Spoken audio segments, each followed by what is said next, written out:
ధనస్సు వారి గనక చూసుకున్నట్లయితే మీకు షష్టమ లాభాధిపతి మీ పూర్వజన్మ కర్మకారకుడు.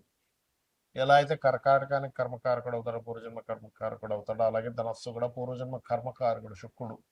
అందుకే చూడండి, ఏదైనా ధనుర్లగ్నం వాళ్ళకి శుక్ర మహాదశ వచ్చినా, శుక్ర రాశుల్లో ఉండే గ్రహాల యొక్క మహాదశ వచ్చినా ఫస్ట్ వాళ్ళ మీద ఎఫెక్ట్ చూపించేది వివాహం మీద చూపిస్తుంది, వివాహ జీవితం మీద చూపిస్తూ ఉంటుంది, గుర్తుపెట్టుకోండి. అయితే ఇక్కడ మీకు ఎప్పుడైనా సరే ఈ శుక్రుడు కేతువు ఒకసారి చెప్పాలంటే ధనుర్లగ్నానికి కలయిక ఉండడం వల్ల శుక్ర ప్రభావం తగ్గుతూ ఉంటుంది. అంటే వివాహ సంబంధించిన విషయంలో వచ్చే ఇబ్బందులు కూడా తగ్గుతాయి. అయితే ఇక్కడ అసలు ఇప్పుడుండే గోచారం అంటే జూలై 5వ తేదీ నుంచి ఆగస్టు 1వ తేదీ వరకు ఉండేటువంటి కాంబినేషన్ ఏదైతే ఉందో దీని మూలంగా మీకు కలిగేటువంటి ఫలితాలు ఏమిటి, ఏ దేవత ఆరాధన చేసుకోవాలి, ఎటువంటి విషయాల పట్ల మీరు జాగ్రత్తగా ఉండాలి అనేటువంటి అంశాలు చెప్తుంది నేనైనప్పటికీ చెప్పిస్తుంది సాక్షాత్ లలిత అమ్మవారిగా భావిస్తూ ఆ లలితాంబిక అమ్మవారి యొక్క అనుగ్రహం మీకు పరిపూర్ణంగా కలగాలని మనస్ఫూర్తిగా కోరుకుంటూ, ఇక్కడ ఎప్పుడైతే శుక్రుడు కేతు కలిసి ఉన్నారో ఈ గ్రహాల యొక్క కలయిక ఎప్పుడైతే ఈ రకంగా ఉందో భాగ్యస్థానంలో కాస్త మీరు ఏదైనా క్షేత్రానికి వెళ్ళి రావడం చాలా మంచిది. చెప్పాలంటే అప్పులు ఇవ్వడం, అప్పుల వల్ల ఏదో లాభం వస్తుందని కొన్నిసార్లు చూడండి, మనం ఆ వ్యక్తికి 3 రూపాయలకి ఇస్తే మనం ఒక దగ్గర వెళ్ళి రూపాయికి తెచ్చుకుంటారు, వీళ్ళు రూపాయికి 2 రూపాయలకి తెచ్చుకుని 1 రూపాయి మార్జిన్ పెట్టుకుని వీళ్ళు డబ్బులు ఇస్తారు. సడన్ గా మనం ఎవరికైతే ఇచ్చామో వాళ్ళు కనుక చేతులు ఎత్తేసి ఊళ్ళోంచి వెళ్ళిపోవడం, ఏదో మొత్తం మీద అన్నీ లేవు అని చెప్పని, నా దగ్గర ఏ డబ్బులు లేవని చెప్పని ఒక రకమైనటువంటి సిచ్యువేషన్లోకి వెళ్ళిపోతే మనం వీళ్ళకి కట్టాల్సి వస్తుంది. కాబట్టి ఎట్టి పరిస్థితుల్లో కూడా మీరు ఈ శుక్రుడు కేతువు యొక్క సంబంధం ఉంది కాబట్టి మీరు ఈ అప్పుల విషయంలో చాలా జాగ్రత్తగా ఉండండి. ఆల్రెడీ మీకు శుక్రుడు కానీ కేతు కానీ మహాదశలు అంతర్దశలు నడిచేటప్పుడు ప్రధానంగా ఈ ధనుర్లగ్నం వారు వివాహ జీవితం విషయంలో మరింత జాగ్రత్తగా ఉండాలి.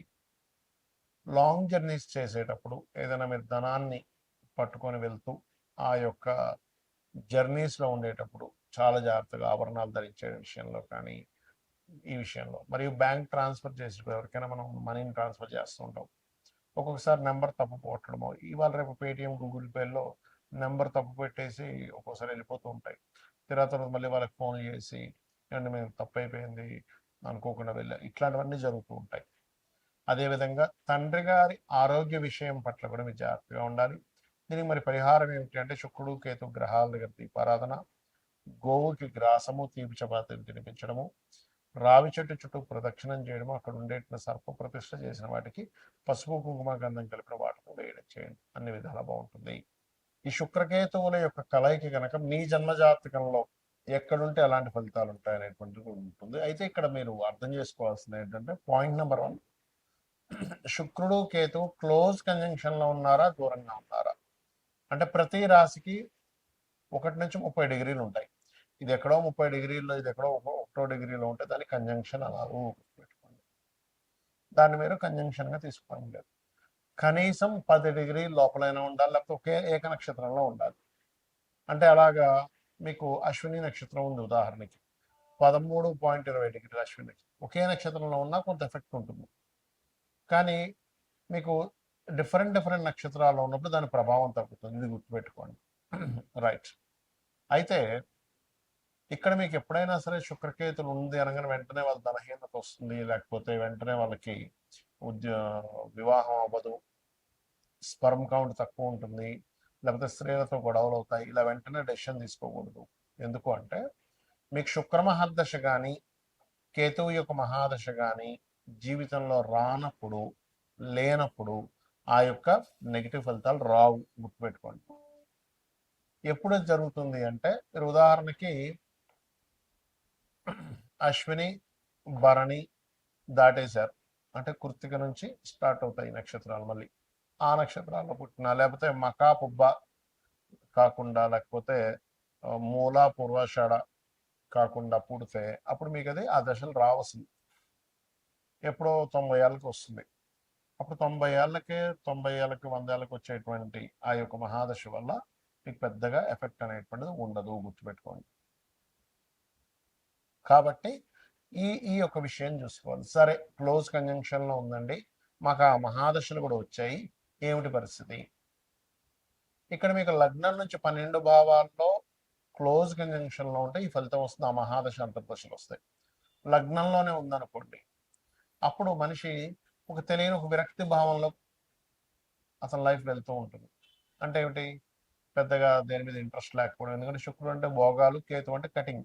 భోగాల మీద పెద్దగా ఆసక్తి లేనటువంటి జీవితాన్ని గడుపుతూ ఉంటాడు. కాకపోతే అతను అదే జీవుడు కనుక లక్ష్మీ గణపతి ఆరాధన, అమ్మవారి యొక్క ఆరాధన కనుక చేస్తూ ఉంటే ఖచ్చితంగా బాగుంటుంది. అవన్నీ కూడా తొలగిపోతాయి. అదేవిధంగా రెండవ స్థానంలో ఉంది ఈ కాంబినేషన్, అంటే శుక్రుడు కేతు కలయిక రెండులో ఉందనుకోండి, క్లోజ్ కంజంక్షన్లో మీకు ఆ మహాదశలు అంతర్దశలు నడవాలి. అయితే ఇక్కడ మహాదశ ఎప్పుడో ఉన్నా, లేకపోతే మహాదశలు అంతర్దశలు అయిపోయినా కూడా దీని ఫలితం పెద్దగా రాదు. ఉన్నప్పుడు మీకు ధనస్థానంలో ఉంది కాబట్టి ధన విషయంలో ఆ యొక్క పర్టికులర్ ఇయర్స్లో, ఆ యొక్క సమయాల్లో ధనం ఎవరికైనా ఇచ్చేటప్పుడు కానీ తీసుకునేటప్పుడు కానీ చాలా జాగ్రత్తగా ఉండాలి.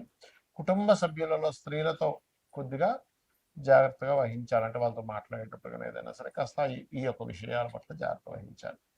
ఇక మూడో భావంలో ఉందనుకోండి శుక్రకేతువులు క్లోజ్ కంజంక్షన్లో మహాదశ అంతర్దశలు వచ్చేటప్పుడు మీరు సిబ్లింగ్స్తో లేకపోతే మధ్యవర్తిత్వంగా ధనం ఇచ్చే విషయంలో ఒక్కోసారి మనం మీడియేటింగ్ చేస్తూ ఉంటారు. అటువంటి విషయాల పట్ల ఇబ్బంది వస్తుంది, గుర్తుపెట్టుకోండి. అలాగే నాలుగో భావంలో ఉంది, ఆ సమయంలో మీరు వాహనం కానీ గృహం కానీ కొనుక్కోకూడదు, మీ పేరు మీద కొనకూడదు. సర్వసాధారణంగా కేతువు 4లో ఉండి శుక్రుడితో ఉంటే వీళ్ళ పేరు మీద అసలు సైకిల్ కూడా ఉండకూడదని చెప్తాను నేనైతే. ఎందుకంటే వాహనము గృహము వచ్చినప్పటి నుంచి వీళ్ళ కష్టాలు ప్రారంభం అవుతాయి. మళ్ళీ అవి అమ్మేసేదాకా కష్టాలు పోవు. కాకపోతే వీళ్ళు ఎవరైనా వీళ్ళ జీవితంలో అంటే వీళ్ళ తాత ముత్తాలు కదా ఇతని కానీ అమ్మవారి ఆలయాన్ని కనుక కట్టించినట్లయితే ఆ దోషం వీళ్ళకి వర్తించదు. ఎందుకంటే అది ఆ రూపంలో యోగంగా మారింది. కొన్ని పనులు మనం చేసేటువంటి యోగంగా మారుతాయి, కొన్నిసార్లు దోషంగా మారుతూ ఉంటాయి. పంచమంలో ఉన్నాడు, ఉదాహరణకి ప్రేమ వ్యవహారాల విషయంలో జాగ్రత్తగా ఉండాలి. అంటే లవ్ అఫేర్ వల్లే వీళ్ళ మనసంతా పాడవడం కానీ వీళ్ళ డిస్టర్బెన్సెస్ అవడం కానీ జరుగుతూ ఉంటుంది.